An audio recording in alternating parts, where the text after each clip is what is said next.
Hello అండి, అందరూ ఎలా ఉన్నారు? బాగున్నారా? నేను మీ హానియా. సో ఇవాళ మీకు ముస్లిం స్టైల్లో ఇంట్లోని చాలా సులభమైన విధంగా చాలా టేస్టీగా తయారయ్యే మటన్ పాయాని చూపించిపోతున్నాను. దీనికి దాదాపు 700 గ్రాములు దగ్గర నేను పాయా బోన్స్ని ఇలా తీసుకొని బాగా క్లీన్ చేసుకోవాలి. అంటే క్లీన్ చేయడం అనేది చాలా ఇంపార్టెంట్ ప్రాసెస్ అన్నమాట.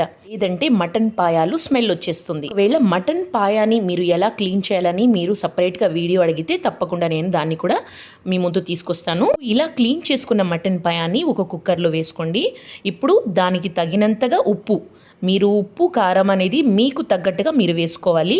ఇప్పుడు దీనిలో 2 స్పూన్ల ధనియాలు, 2 స్పూన్లు సోంపు, 2 స్పూన్లు జీలకర్ర, 1 స్పూను మిరియాలు, 1 బిర్యానీ ఆకు, 2 చెక్కలు, 1 బ్లాక్ కార్డమం ఒకటి మాత్రం వేసుకోండి, 4 ఏలకలు, 4 లవంగాలు.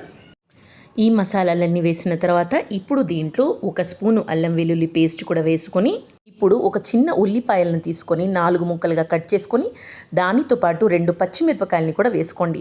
పచ్చిమిరపకాయలు అనేది టోటల్గా ఆప్షనల్. ఎవరికైతే ఎక్కువగా కారం తినే అలవాటు ఉంటుందో వాళ్ళు మాత్రం ఇలా వేసుకోవచ్చు. సో ఇప్పుడు దీంట్లో నేను దగ్గరగా 2 లీటర్ల నీళ్లను పోసాను. ఎందుకంటే పాయాకి ఎప్పుడు ఎక్స్ట్రాగా నీళ్లు పడుతుందన్నమాట. సో మీరు ధారాళంగా నీళ్లు పోయండి. ఇప్పుడు కుక్కర్ మూత పెట్టి దీన్ని దాదాపుగా 60 నిమిషాల పాటు తక్కువ మంటలోని పెట్టి మీరు అలాగే వదిలేయాలి. అప్పుడు మీ పాయ పర్ఫెక్ట్గా ఉడికిపోతుందన్నమాట. సో దీని తర్వాత ఇలాగ 4 ఉల్లిపాయలని తీసుకొని సన్నగా తురుముకోవాలి. తురుముకున్న తర్వాత ఇలా నూనెలో డీప్ ఫ్రై చేసి గోల్డెన్ బ్రౌన్ వచ్చిన తర్వాత దాన్ని తీసి పక్కన పెట్టుకోండి. ఇప్పుడు ఈ బ్రౌన్ ఆనియన్స్ని ఒక మిక్సీ జార్లో వేసుకొని కొంచెం నీళ్లు పోసుకొని దీన్ని పేస్ట్ లాగా గ్రైండ్ చేసుకొని పక్కన పెట్టుకోవాలి.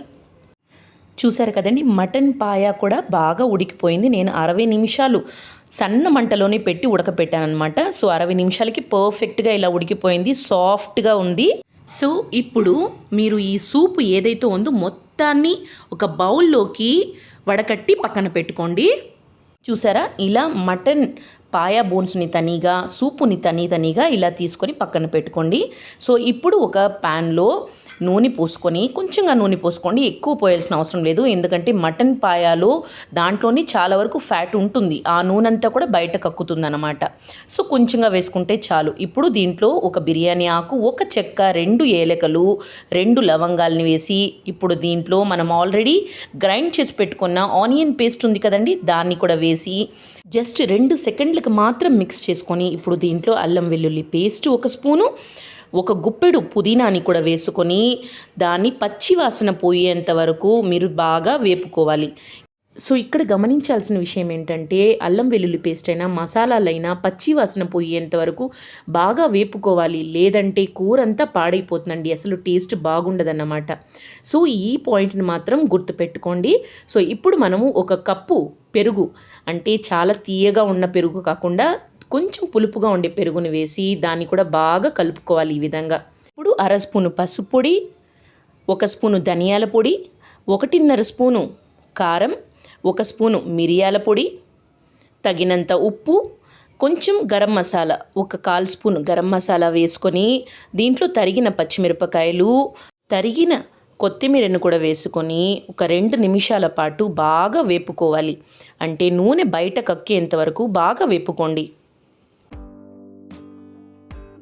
చూసారా, ఇలా నూనె బాగా బయట కక్కిన తర్వాత ఇప్పుడు మనం పక్కన పెట్టుకున్న మటన్ బోన్ పాయాని కూడా దీంట్లో వేసి మిక్స్ చేసుకోండి. ఇక్కడ మీకోసం ఒక చిన్న టిప్ అండి. ఒకవేళ మీ మటన్ పాయ ఎక్కువగా కుక్ అయిపోయింది, ఓవర్గా కుక్ అయిపోయింది అన్నప్పుడు మీరు ఈ పాయింట్లో మీరు మటన్ పాయాని వేసి మిక్స్ చేయాల్సిన అవసరం లేదు. మీరు జస్ట్ పాయ సూప్ అంతా అయిపోయిన తర్వాత లాస్ట్లో దీన్ని కలుపుకోవచ్చు అన్నమాట. నాకు పర్ఫెక్ట్గా కుక్ అయింది, అందుకని నేను మసాలాతో పాటిన పాయాని కూడా వేసి ఇలా మిక్స్ చేస్తున్నాను అనమాట. ఇప్పుడు పక్కన పెట్టుకున్న సూపుని కూడా దీంట్లో వేసుకొని మీకు కావలసిన కన్సిస్టెన్సీలో వాటర్ని పోసి అడ్జస్ట్ చేసుకోండి. సో ఇలా మిక్స్ చేసుకున్న తర్వాత ఇప్పుడు ఒకే ఒక స్పూను గోధుమ పిండైనా ఒక స్పూను మైదా అయినా రెండిట్లో ఏది ఉన్నా ఒకటి తీసుకొని ఒక కప్పులో వేసుకొని దాంట్లో కొంచెం నీళ్లు పోసుకొని ఇలాగ పేస్ట్ లాగా చేసుకోండి. సో ఈ పేస్ట్ని కొంచెం కొంచెంగా పోసుకొని బాగా కలుపుకోవాలి. సో ఇది కూడా టోటల్గా ఆప్షనల్ అండి, కానీ దీన్ని వేయడం వల్ల మటన్ పాయ కన్సిస్టెన్సీ అనేది చాలా బాగుంటుంది, కొంచెం తిక్కుగా ఉంటుందన్నమాట. ఇప్పుడు ఒక 15 నిమిషాల పాటు సిమ్ములో అలాగే పెట్టుకొని దింపుకోవడమే అన్నమాట. సో మన మటన్ పాయ అయితే రెడీ అయిపోయిందండి. చూసారా ఎంత ఈజీగా, ఎంత పర్ఫెక్ట్గా రెడీ అయిపోయిందో. ఈ రెసిపీని తప్పకుండా ట్రై చేసి ఎలా వచ్చిందో మీ యొక్క వాల్యుబుల్ కమెంట్స్ని నాతోటి షేర్ చేయండి. సో అలాగే వీడియో నచ్చిందంటే వీడియోని లైక్ చేసి ఛానల్ని తప్పకుండా సబ్స్క్రైబ్ చేయండి.